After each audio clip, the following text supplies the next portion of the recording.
Good morning, dear audience of Conflict and Resilience Research Institute Canada. On behalf of the Institute, I welcome all of you to our 13th episode of the webinar of Project IDEA.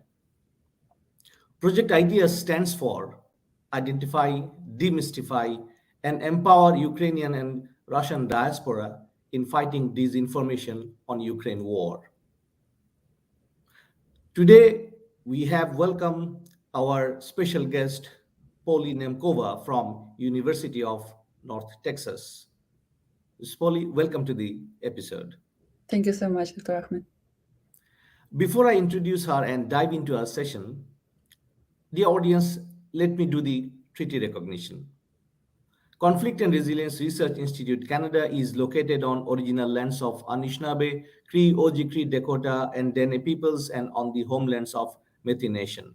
We respect the treaties that were made on these territories. We acknowledge the harms and mistakes of the past, and we dedicate ourselves to move forward in partnership with Indigenous communities in a spirit of reconciliation and collaboration. Dear audience, let me talk very briefly about the project IDEA. This project is supported by Department of Heritage, Government of Canada's Digital Citizenship Contribution Program. The project supports Government of Canada's couple of objectives. First, to help to develop tools and skills necessary to better equip Canadians in the face of disinformation and other online harms, to build capacity to address disinformation and other related harms and threats to our country's democracy and social cohesion, and finally, to empower Canadians to take steps to mitigate against the potential impact of disinformation and other related online harms. Project IDEA has three parts. First, analyze and determine trends and propaganda through artificial intelligence-driven tools. Secondly, demystify propaganda through subject matter experts, through podcasts and webinars. And finally, to empower young Ukrainian and Russian diaspora through education by arranging workshops. The audience, as I was saying, we are on the 13th episode of our webinar, and we have already hosted two podcasts. Please tune in and follow us in our social media links and website. Now, as I said, it is our privilege to welcome Ms. Polly Nemkova to the show, and she is an expert in artificial intelligence. And I welcome her, and I leave it to her to share her insights and thoughts about the power of artificial intelligence in fighting disinformation.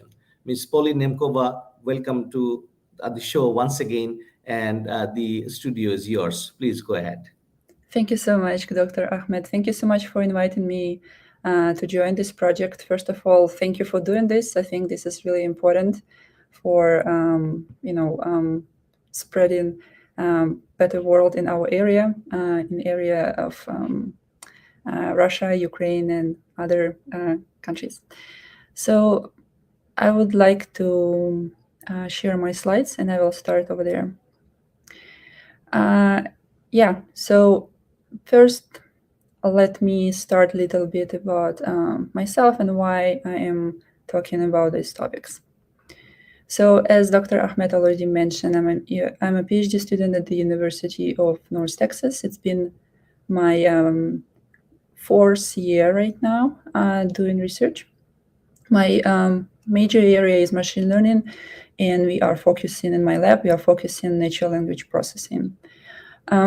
So I'm doing research in the lab, as I mentioned, and also I'm teaching classes for undergraduate students at the university.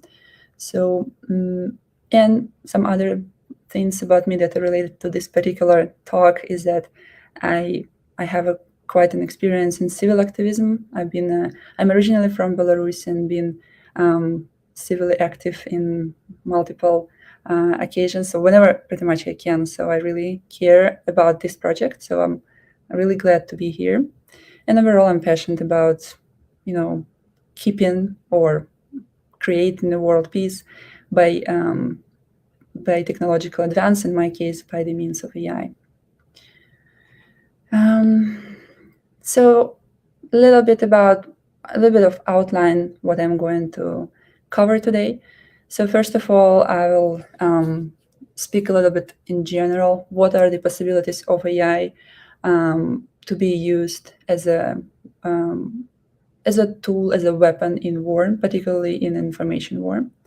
Then I would consider two sides. So first of all, how this can be misused, and then what can be done to eliminate that misuse of AI. And finally, I would also speak a little bit about my current ongoing project, and I would be happy to get some feedback if anybody is available here to share their thoughts. So first, I would like to start with this quote that I saw in one of the articles that I read. Let me read it for you. Digital information warfare is cost-effective and high impact, making it a perfect weapon of a technologically and economically weak power. So I think it's a really short quote, but a good quote that explains why AI is being really actively used in spreading misinformation, fake news. It's definitely way cheaper than using people and way more effective.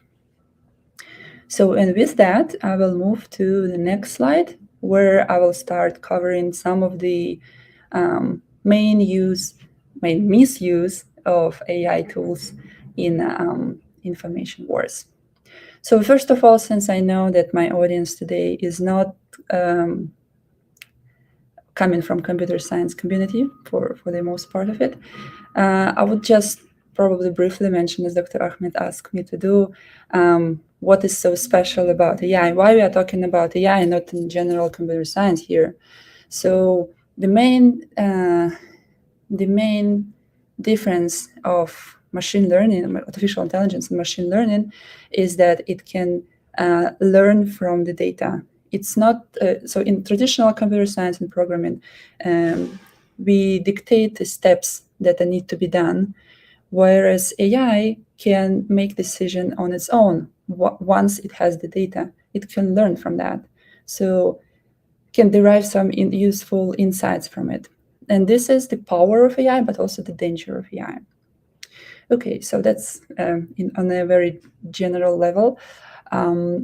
Now I will move to the main cases of how AI is misused in spreading fake news. So first point that I would like to mention is that AI, especially area of natural language processing, is really developing fast. And I would be proud to say that in the first case that we were able to create models such as transformers and GPT-3 in particular that can generate natural speech that frankly really hard to distinguish that it was written by AI and not by a human. While this is really a big achievement and big advancement, in the area of AI, as you can probably see right now, it can be also misused. So on the slides here, I'm not sure it's visible enough, probably not visible enough, but visible, excellent. Okay, so on the left example, if you can see, the text that is in green was generated by GPT-3 model in reply to the prompt in just in black.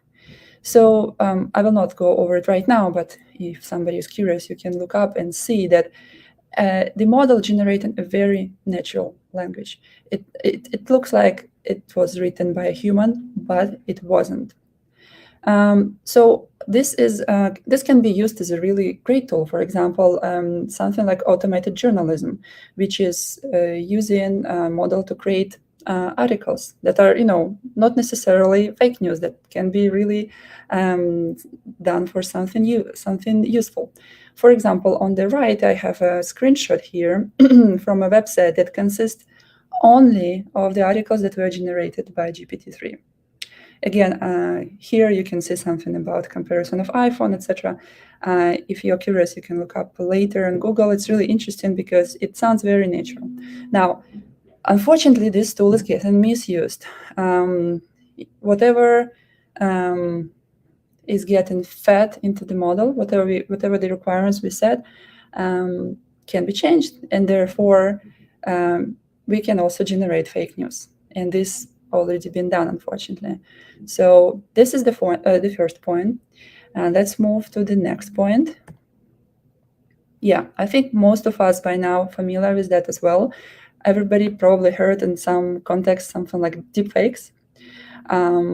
Well, this is another area of AI. If first one was focused on textual information, here we are looking at video and photos. So again, on the one hand, I'm really proud to say that we have very advanced models of AI that are, in this case, generative models that are, we call it GANs, stands for Generative Adversarial Networks. Those are deep learning models. They are really good in generating videos and pictures.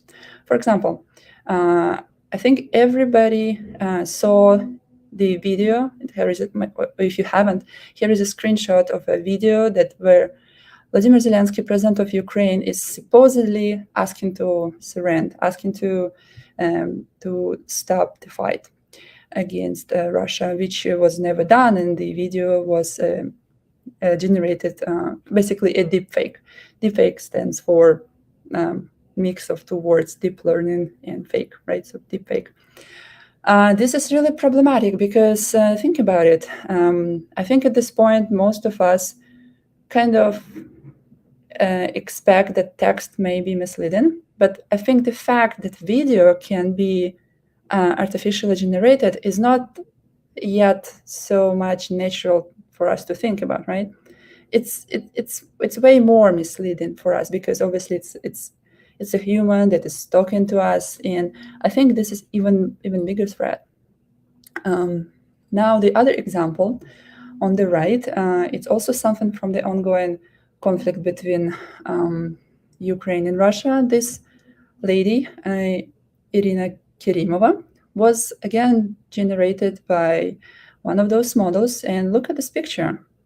This picture looks very detailed, and it's really hard to say that it was generated, right? And this is again, this is the benefit of those models, that they are so good, but also this is a danger. Yeah. Next, let's move to the next point here. Okay, so if in two first points that I mentioned, somebody need to put intent to generate something that is not true. Here on the third point, it's actually unintentionally harming algorithm. I will explain you why. So think about it. When you watch YouTube, for example, if you watch something, then you get a recommendation to watch something similar to it. So how it works, it implements the model of AI that is called recommender system. And it's a very good model. You also can see it in your Amazon purchases or when you listen to Spotify, and then you get suggestions. So the problem here is that it works exactly how it's intended to work. So it works great. But think about it. If somebody saw a piece of misinformation, then he or she liked it, then he will get a recommendation for something similar. And this creates a really big problem. So it's not, as I said, this is unintentionally because nobody actually was trying to create something misleading. It's already out there. This algorithm just reinforce exposure of an individual or somebody who is watching this moment more and more to those fake or misleading information. Okay, so after I covered that, I would like also to point out to something else. So with all of that existing tools, it's interesting that the whole narrative in wars changed, right? That information wars right now are official. They are, many countries are taking those seriously. And here is, I would like to share this interesting example that I experienced myself, frankly. So once I was checking something online and I opened Wikipedia, coming from one of the Russian websites. So it could see that I access it. It could see that I can speak Russian. And here I was almost recruited. They were trying to recruit me to the information troops of Russian Federation. Look at this. It's a huge banner on the top of Wikipedia, and they describe the whole motivation out of it. They are describing that we are having a real war, information war, and we are collecting people to join our information troops for Russian Federation. And you can see they take it really seriously, because you have all of these how it's called, military rank that you can achieve by following the instructions. And this famous quote that was said once by Putin in 2017, whoever leads in AI will rule the world. I think this is precisely what countries are trying to do right now.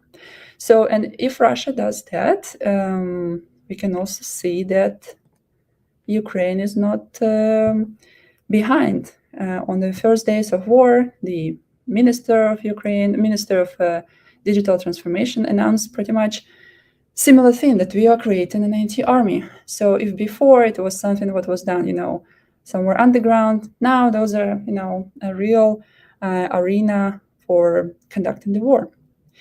So I think this is important to remember, because when we discussing all of the tools that I mentioned before, they are used right now on official level. So I think it's really something new in this war. Now, what are the solutions? I mentioned a bunch of problems that exist, not problems, a bunch of technologies that exist in AI. So what can be done, if anything, to catch those deepfakes or misinformation or just fake news? So I will start with existing academic solutions. So it's very important to add this part, academic solutions. So in published articles, in with high citations in a very good conferences, we have a lot of solutions, or at least a number of good solutions. I will mention really briefly here some of the most efficient models existing. As I mentioned before, I know that the audience is not from computer science background, but I think it just very briefly introduces to what's available out there. So we have traditional machine learning models that are based on the naive Bayes model with Ngram. Those are called traditional models, and they have very good F1 score. F1 score is one of the measures that we use to analyze the performance of machine learning model. The other models that already using deep learning as a base, those are more sophisticated models. They are even better in detection of fake news. As you see here, F1 score is already better at 95%. And one of the best available models up to date, those are using transformers, or we call it BERT-based models, and they are already pre-trained on something. So those are even larger models, and they even outperform the deep learning model, basic deep learning model. As you see, F1 score reaches 96%. Now, remember I mentioned that it's important to say that those are academic solutions. And here is why. So when we do an academic research in machine learning, the very significant part of it usually spent on pre-processing data. So what is your data? What kind of data set you are using? Yes, of course, we have like data that we're using for training and separate data set that we're using for validating, but still, all of this data set is pre-processed. Now, if we take the same exact model and we'll just put it on the raw data from just whole Twitter or any other social media, will that work? Possibly with the same F1 score, probably not. And this is where the problems start. So now I would like to point out problems that exist in counter misinformation using those available techniques, and also what are the questionable assumptions that are made in those models. So first of all, I need to mention that detecting fake news in AI using AI, it's a quite new task. So it's fairly new, and it's not an easy task. So first of all, think about it. If a model becomes so good in generating something, then the detection of these become even more complicated. In other words, once the technology becomes so good in detecting something, then the countermeasure becomes as good as the original one, and it's like one becomes better, the other one becomes better, and it's, as I call it, a chicken and egg problem.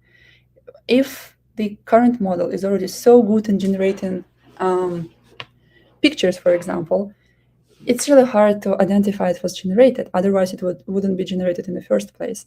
And here is a problem that the better we become in identifying something what misused, the better the original technology becomes. So here is kind of a loop that creates this problem. Now, the second point that exists here, there is something related to golden truth. This is again a term that we use in machine learning. So how most of the models in machine learning works is that we have to agree that something is truth, and then algorithm learns on that, and then from here it's available to identify what is not true and what is true. But here is a question: who defines in this case what is exactly true? Of course, we have some facts, like let's say somebody alive or somebody dead. This is unquestionable what is truth, right? But if something is less of a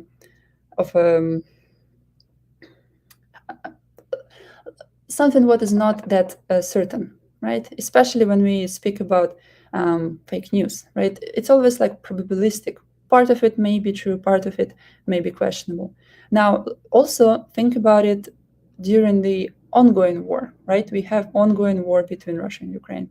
At this point, it's really hard to say what is exactly true. And so does it?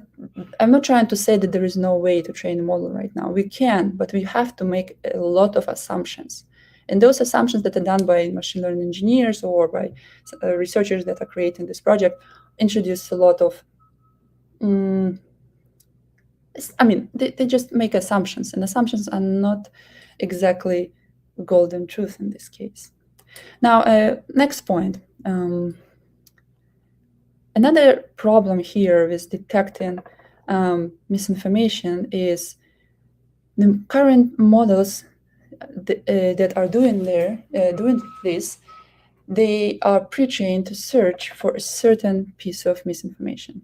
Let's say elections were stolen. We all know where it's coming from, but let's say we take this example. Then we can train a model that will be able to identify other posts that are saying something similar, and then we can rank how far it is or how close it is to the truth. Now, let's imagine there is absolutely new fact or absolutely new statement that never appeared before. So for now, existing models cannot detect this new piece of misinformation.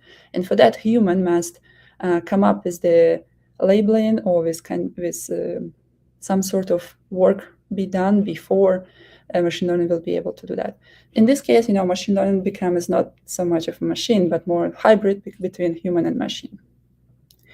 And the last point is always out there, because all the models that we have are working by learning from the data, and data, unfortunately, always has some implied bias, meaning that data coming from humans, data is generated by humans, and all humans are biased. So there is no perfect way of removing those. There are some ways of eliminating the effect of it, but there is no way to reduce it altogether.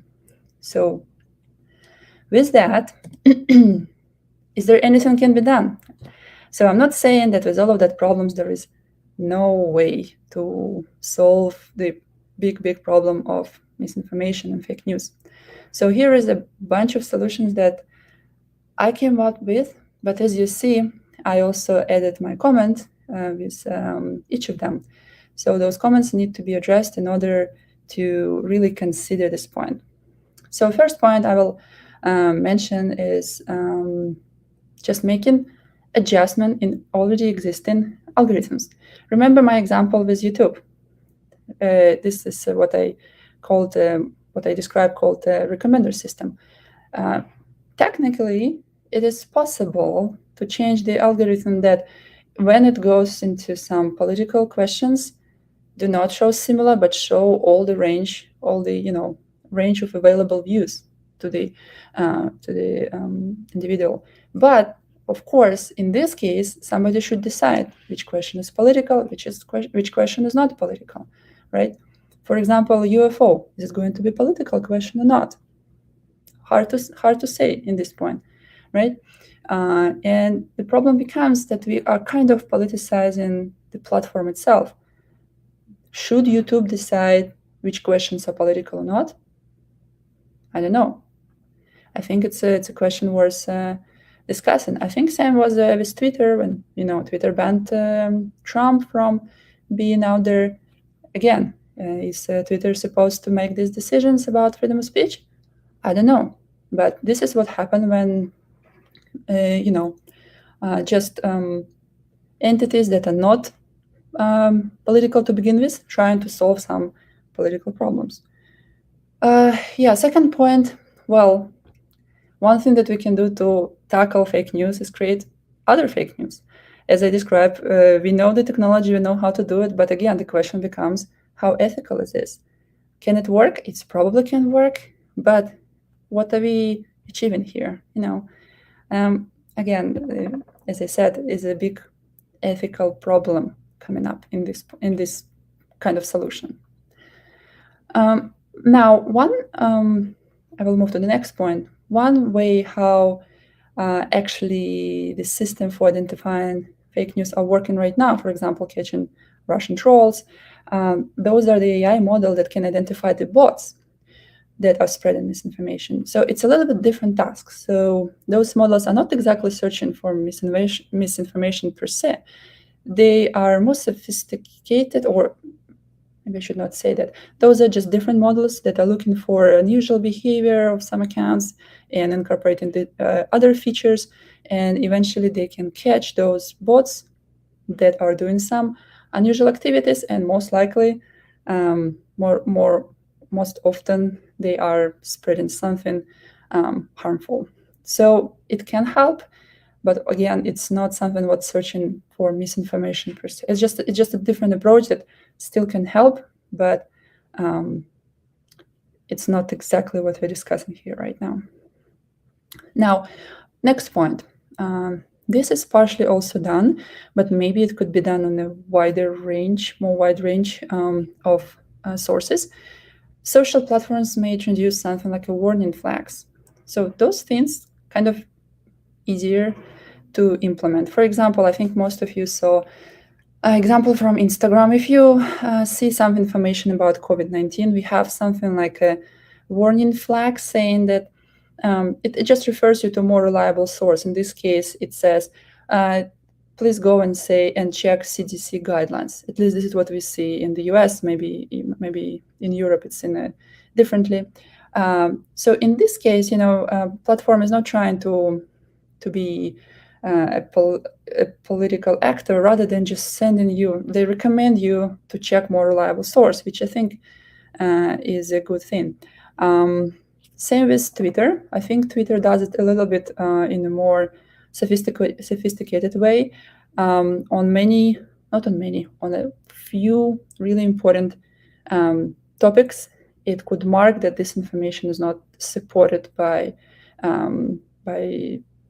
some reliable sources. And I think we've seen that example with Mr. Trump a lot when he was still there.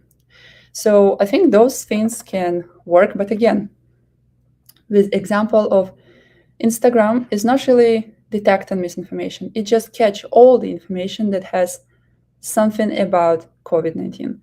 And it doesn't say what is right, what is wrong. It just say, hey, go and check it on the reliable source.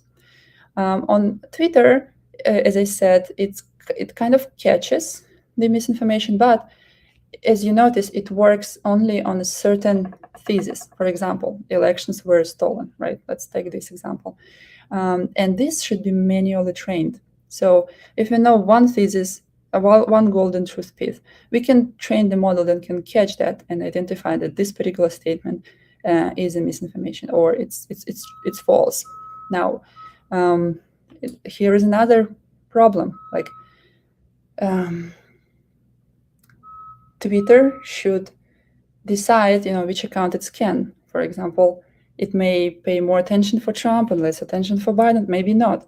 Then it again becomes a problem that just a business platform, right? It's original just business, become as a political actor. Is it good? I don't know. Maybe this is where we are moving to, but it definitely become problematic at some point.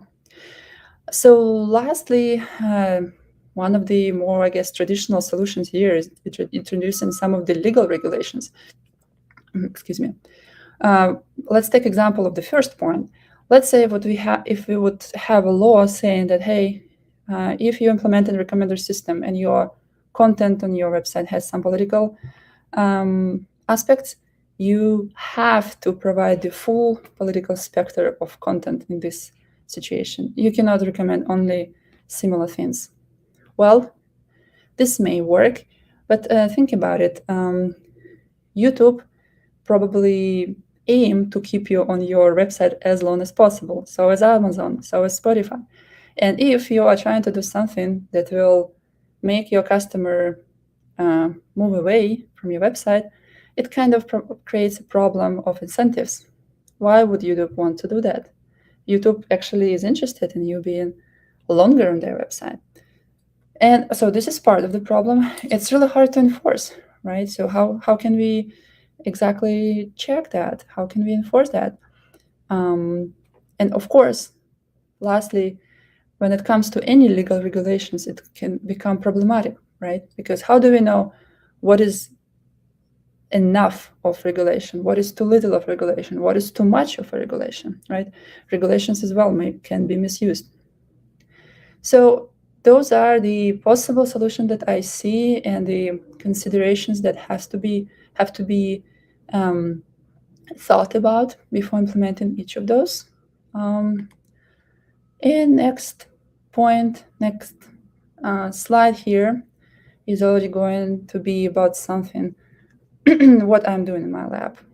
Again, I will just cover it briefly, and I would be happy if those who will see this slide would be able to give me some feedback. I would really appreciate it.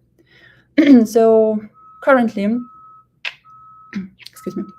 Currently, I'm working on the project that is trying to identify the patterns of the language of war.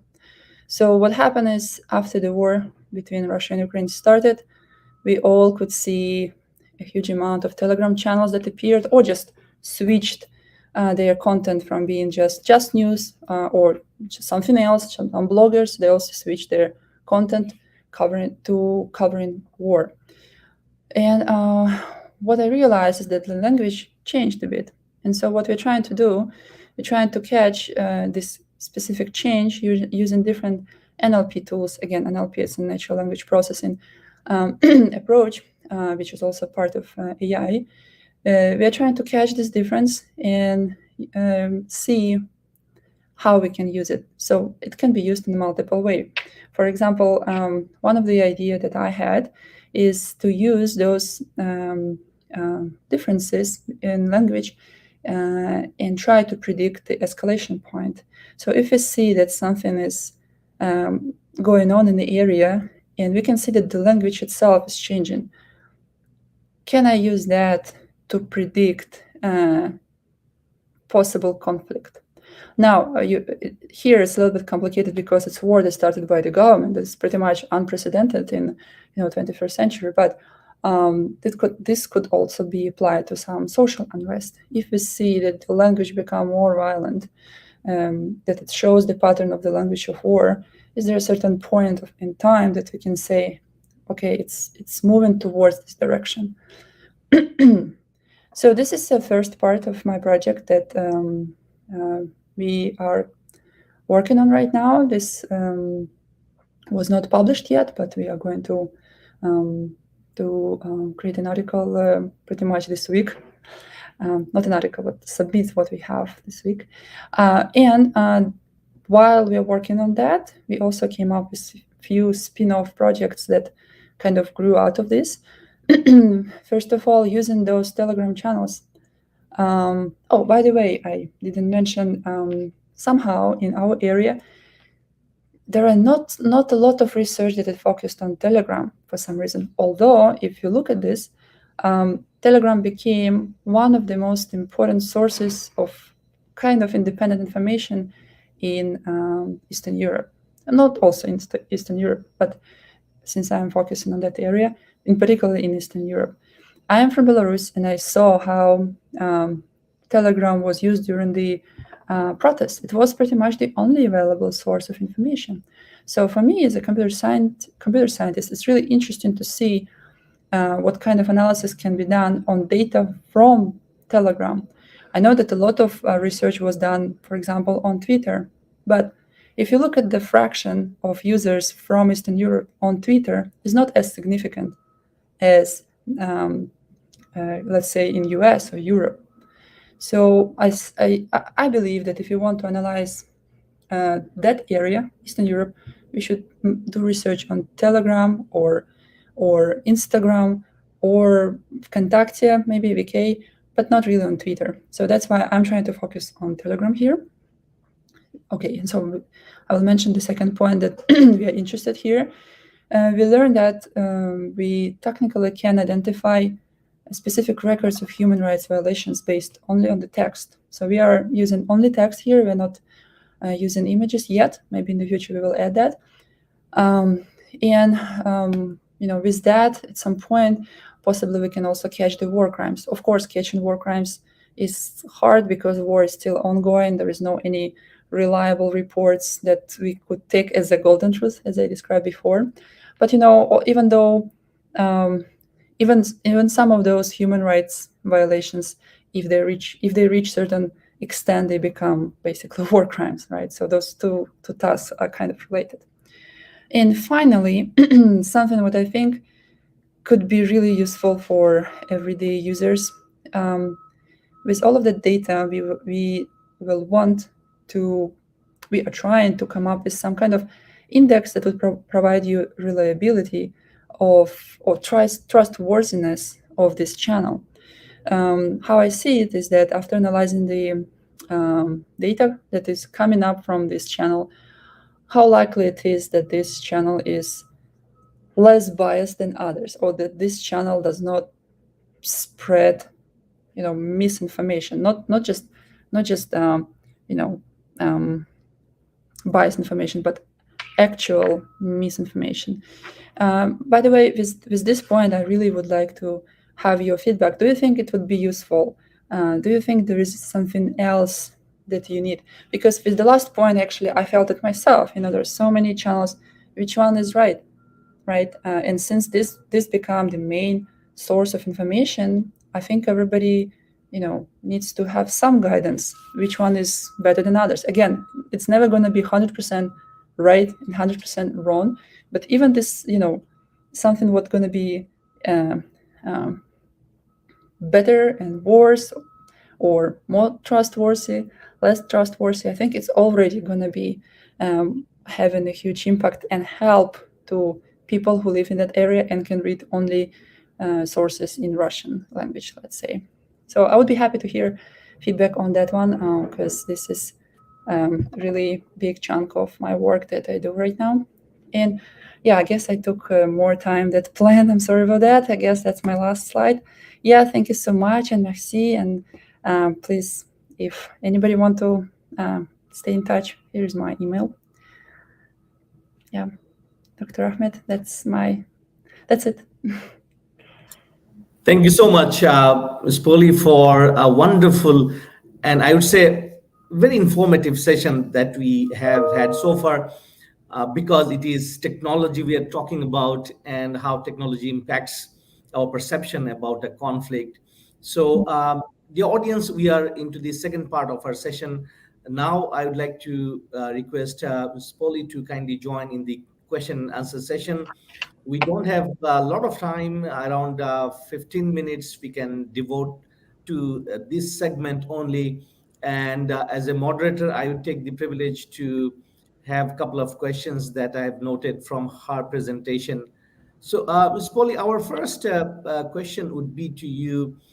You have rightly mentioned about the dangers of AI. I'm not mentioning about the strengths because there are obviously many things we can do with AI, particularly in the field of marketing, as you also mentioned, Amazon and others.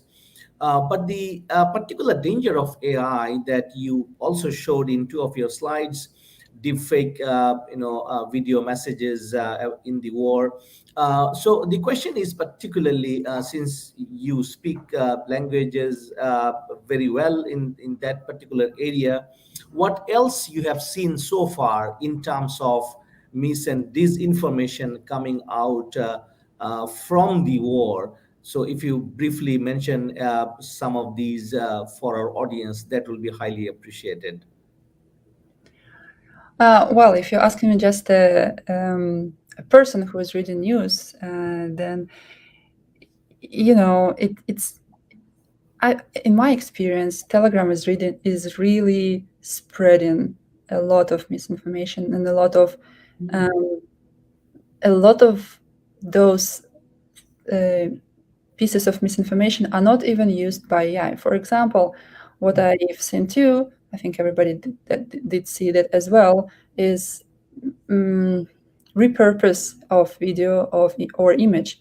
For example, the image or video was recorded somewhere else. Let's say, I think I've seen an example between Israel and Palestine. It was a picture of a girl standing in front of the tank, and something like that, or in front of a soldier.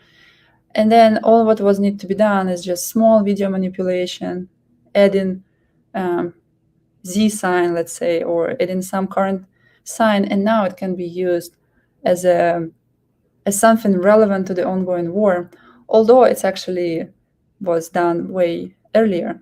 So this is really dangerous because it looks natural. It was natural. It was recorded. It wasn't generated ever. All what was done is that it was repurposed. And again, this become viral, and nobody really checked the source. And this introduces really big problems.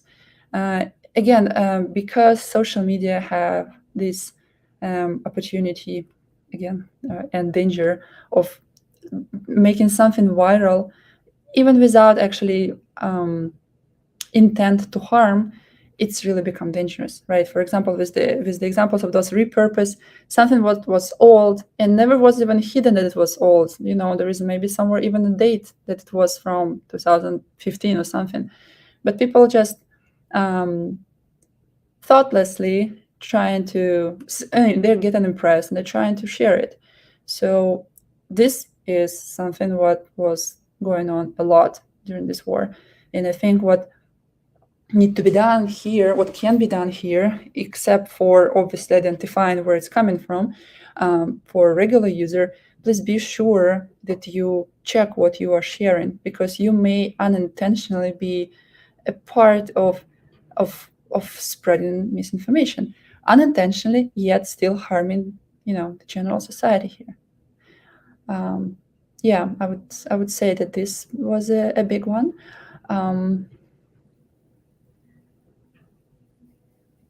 Yeah, I think this was really a major addition that I've seen. Thank you so much. It's really important that you have mentioned for all of us that we should be checking before we share and we spread. And we become an agent of mis and disinformation without verifying the source. That is really important. Yeah. It is kind of a good segue to my next question, which is what would be your messages to Russian and Ukrainian diaspora living in North America, because both watch and consume news and information from mainstream and non-mainstream sources, and of course it influences their perception about the war. And let me also share with you and our audience today, since we launched our project in late May this year, we have been speaking to diaspora living in Canada, in our city, uh, and we have seen there are differences of opinions about the war itself. In some instances, Ms. Poli, we have come across some of the citizens still believe the justness of the war. With due respect to some of their opinions, it is absolutely okay. But what do you think the impacts of disinformation, particularly on the diaspora? Thank you. Yeah, this is a very important question in general. I'm not sure I even can answer, in full, but definitely have some thoughts on this. This is something what can be very harmful. My hypothesis is that it's mostly probably affect people who maybe don't speak English, for example, and they rely on Russian sources. We know that Russian sources are more censored. It's more dangerous to post actual information in Russian. So maybe, by the way, one of the idea for us as a community who is trying to fix that problem is to come up with a reliable Russian language source that can be used by those people.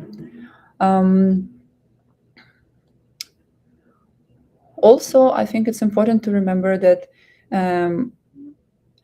there always will be people with different opinion, but if we have facts that cannot be, as I mentioned before, some facts that if somebody is alive or dead, those facts cannot be really misinterpreted. Some facts about like intention of doing something, those have more room for interpretation. I can see why.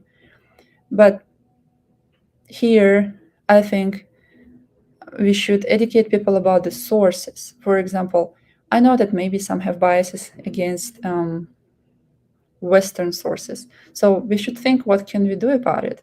I mean, I know even some from my friends back home that if something is coming from the West, it's probably propaganda. Especially those people who remember Soviet Union.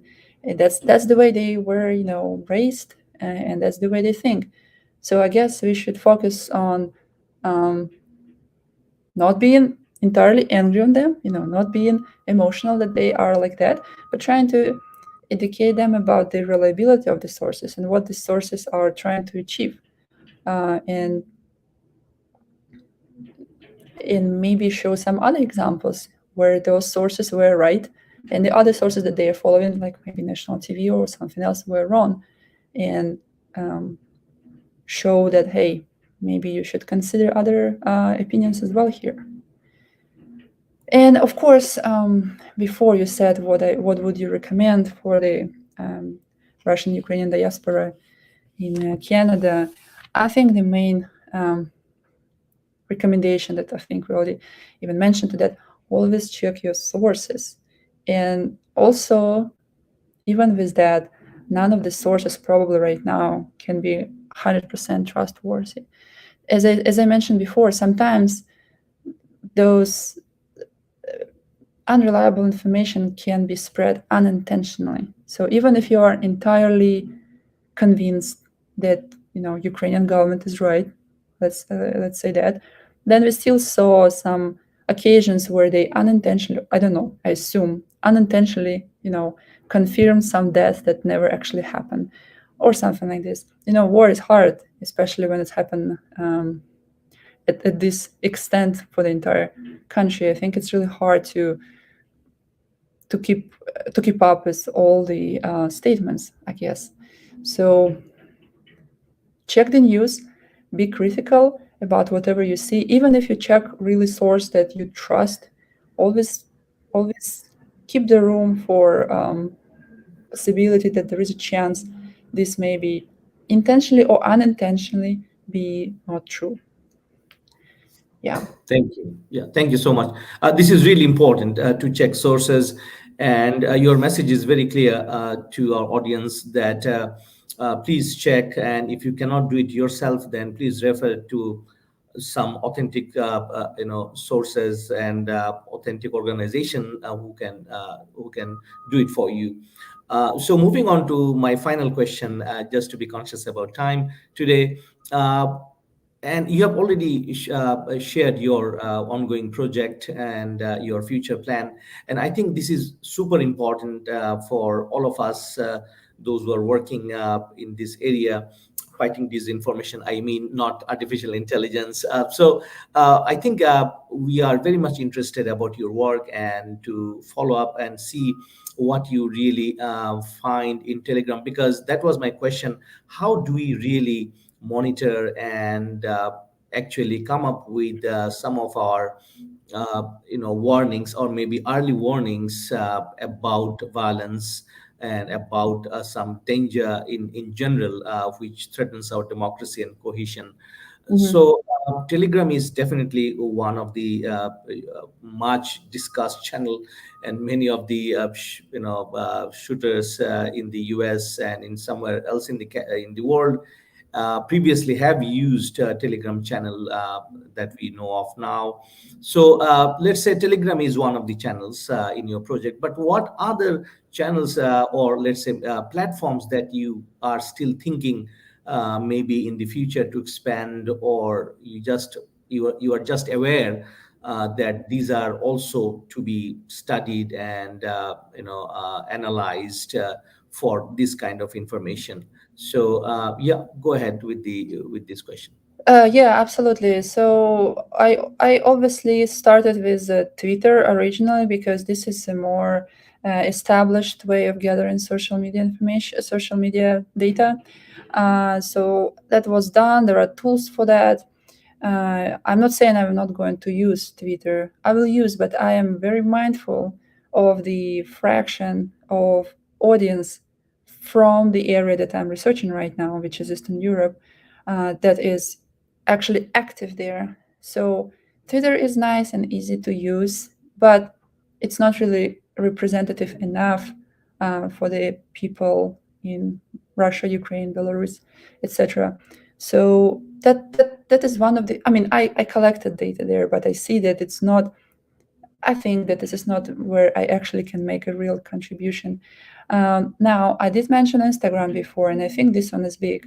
So people are really active on Instagram these days. I think it's become more and more diverse in terms of age group. I think before it was kind of more focused on younger generation. Now I believe everybody's there, or most people are there. So there are some problems with collecting data from Instagram, but I actually was able to do this. I haven't done the actual analysis yet because of other technological issues, but it is possible. So other source that I'm considering is Instagram.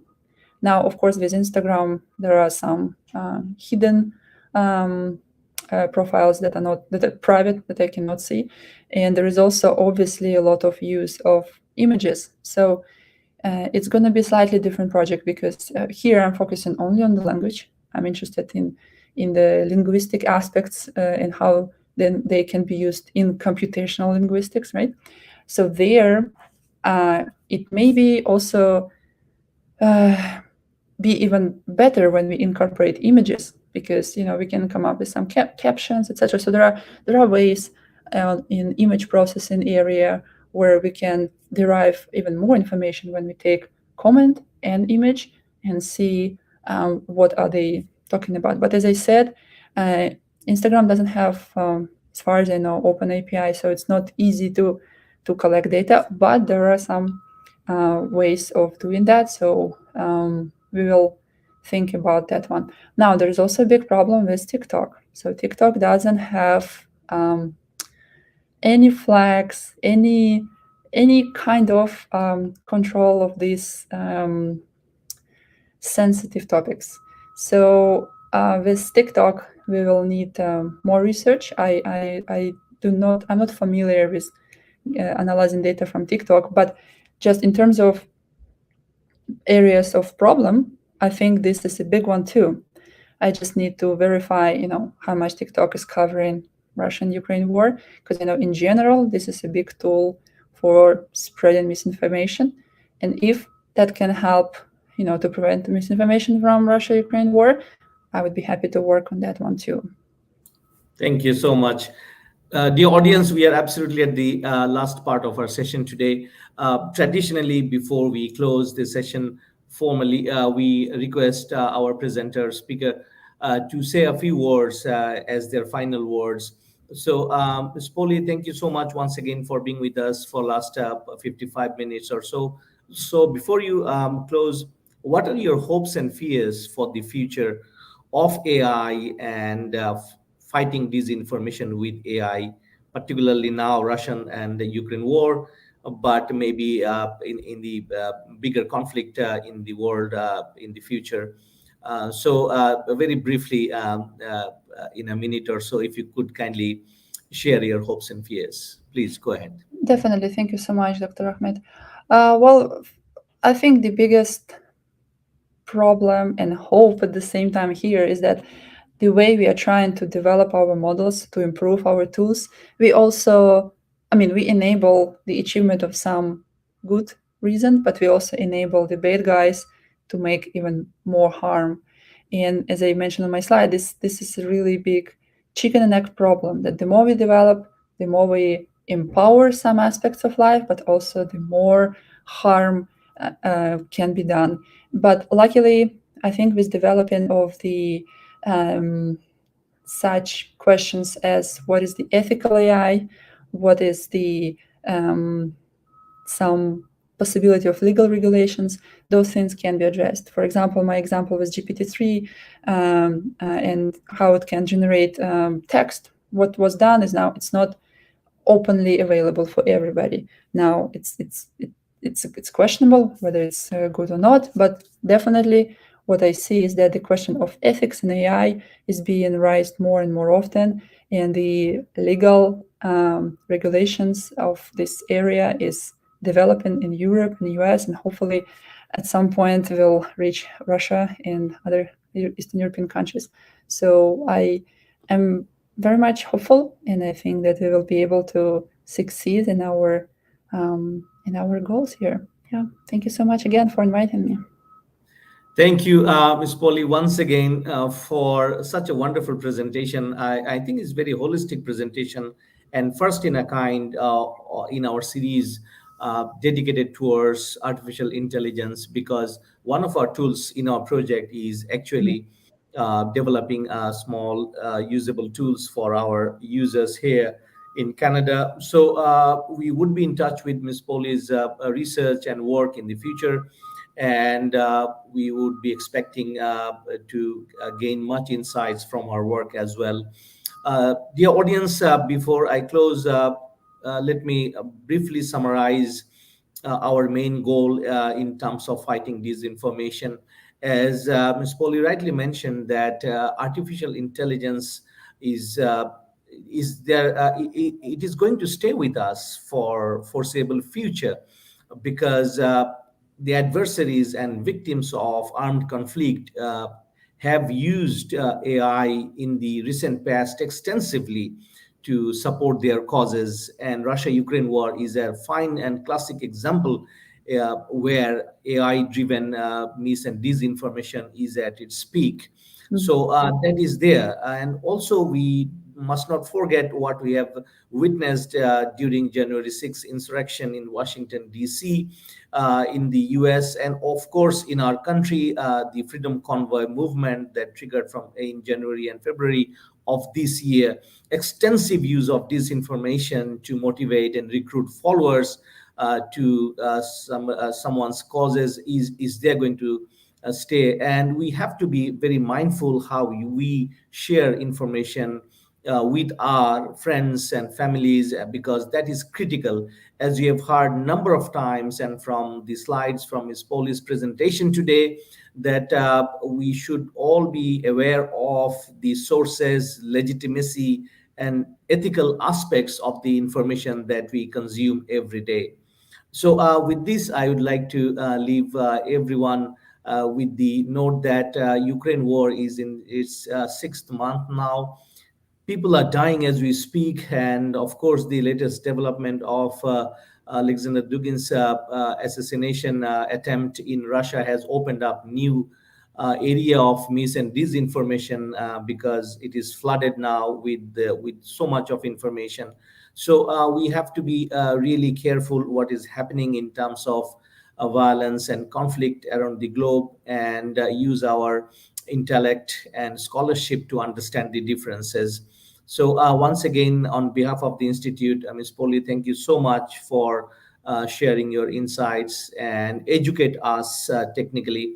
And let me also tell our audience that we are going to request Ms. Poli to kindly let her slides to be with us, so that we can put it in our website for others, those who can view it later on and may Sure. gain some benefit from it. So thank you once again, dear audience. Stay well and stay safe, and please follow our social media feeds and website, and you will find information and news and tools to fight mis and disinformation on Ukraine war. Thank you, and see you again. Bye bye. Thank you.